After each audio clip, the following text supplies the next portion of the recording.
Dua foto langit ini diambil berjarak kurang dari 1 jam. Coba mainkan, cari perbedaannya, dan lihatlah beberapa titik terang menghilang. Mungkin kamu pikir, oh, bintang kadang begitu.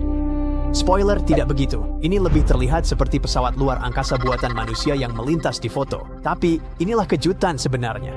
Foto-foto ini diambil pada tahun 1952, 5 tahun sebelum kita bahkan meluncurkan objek pertama ke luar angkasa.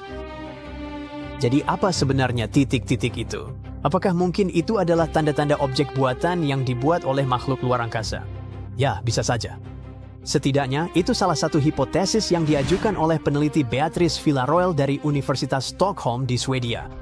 Ia baru saja merilis 2 makalah tentang titik cahaya yang menghilang di foto awal 1950-an yang timnya sebut sebagai transien.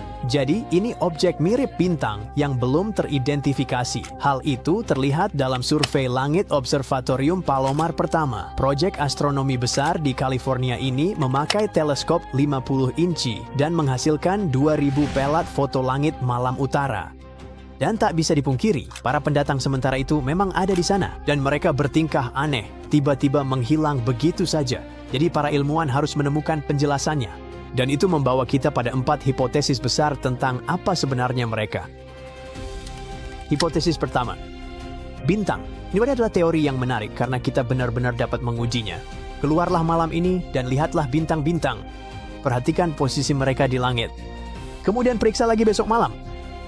Anda mungkin memperhatikan bahwa beberapa bintang tampak menghilang, tetapi mereka tidak lenyap selamanya. Namun, mereka sulit terlihat. Bintang bisa tertutup hal biasa, seperti awan, kabut, kelembapan, maupun cahaya bulan. Semua itu bisa menghalangi pandanganmu sejenak, tapi nanti mereka akan muncul lagi.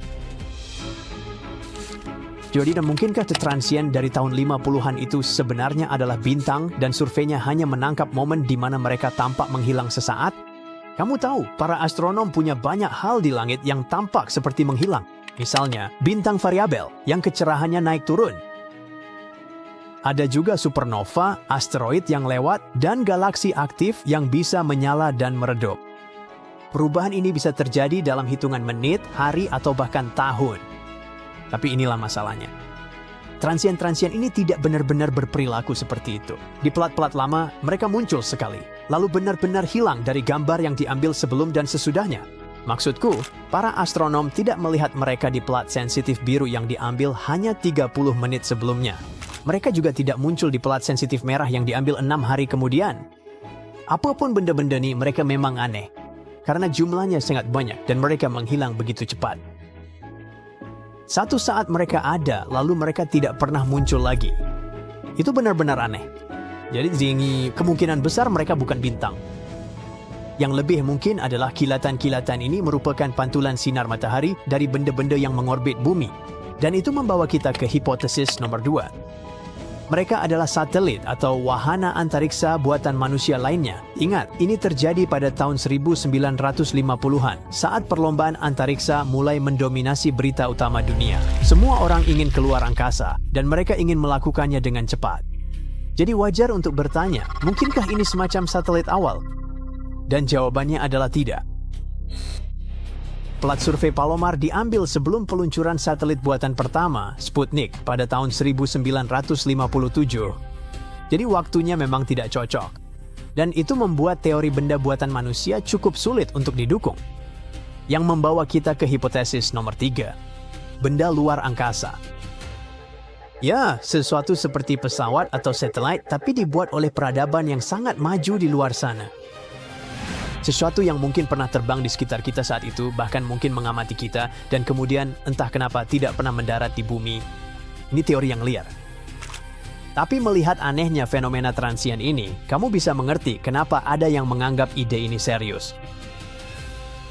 Satu hal lagi, tidak semua titik terang berbentuk lingkaran sempurna.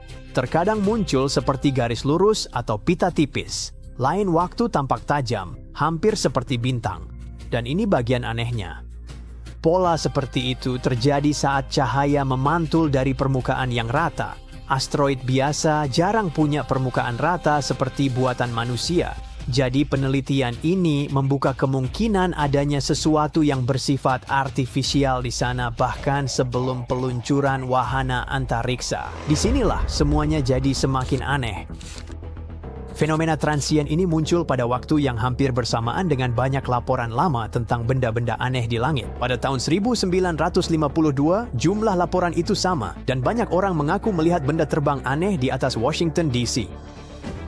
Bukan cuma satu atau dua penampakan saja. Angkatan Udara Al-Isan mencatat 717 laporan selama periode itu. Kebetulan yang luar biasa.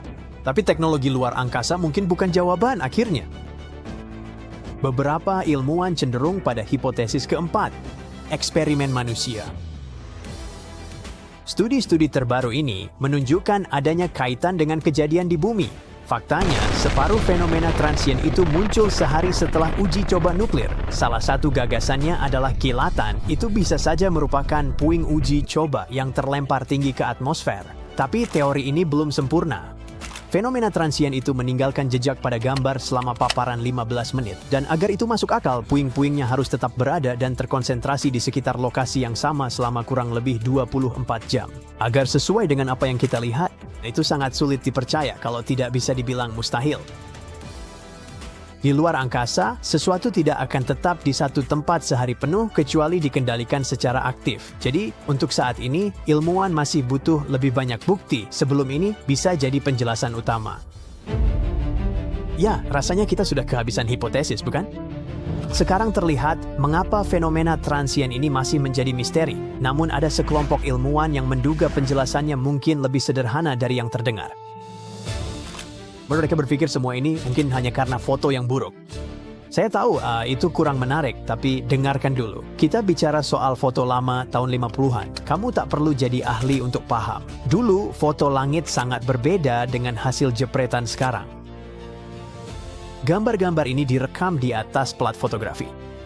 Pada dasarnya, pelat-pelat itu adalah kaca yang dilapisi lapisan pika cahaya, digunakan jauh sebelum kamera digital untuk memotret langit malam. Pada masanya, itu adalah hal yang luar biasa. Itu berarti para astronom bisa menyimpan apa yang mereka lihat, bukan lagi menggambarnya dengan tangan. Tapi pelat-pelat itu punya masalah. Pelat-pelat itu sangat sensitif. Pelat-pelat itu bisa rusak, dan gambarnya tidak sebersih yang kita dapatkan dengan sensor digital modern. Pelat-pelat ini bisa mengalami masalah seperti goresan dan cacat kecil pada lapisan peka cahaya.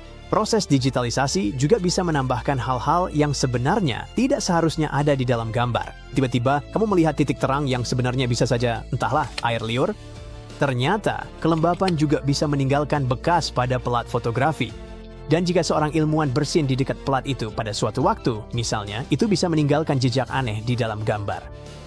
Jadi jika seseorang menanganinya dengan buruk beberapa dekade lalu, itu bisa meninggalkan jejak aneh di gambar. Dan para peneliti menunjukkan bahwa beberapa transien paling samar muncul di area pelat yang tampak terkontaminasi. Untuk benar-benar menyingkirkan hipotesis ini, mereka perlu memeriksa pelat asli di bawah mikroskop. Masalahnya, para peneliti tidak memiliki akses ke pelat aslinya. Mereka bekerja dengan salinan yang sudah didigitalisasi. Namun Villarroel belum sepenuhnya yakin bahwa semuanya hanyalah kesalahan gambar. Ia mengatakan beberapa transien ini berbaris dengan cara yang terlalu tidak mungkin jika hanya kebetulan. Jadi idenya sekarang adalah terus menggali hal ini melalui sebuah proyek bernama ExoProbe. Program ini bertujuan membangun jaringan teleskop yang memindai langit untuk mencari kilatan cahaya singkat dan mendadak. Jika transien ini ada, mungkin kita tak perlu menunggu terlalu lama untuk mengetahuinya.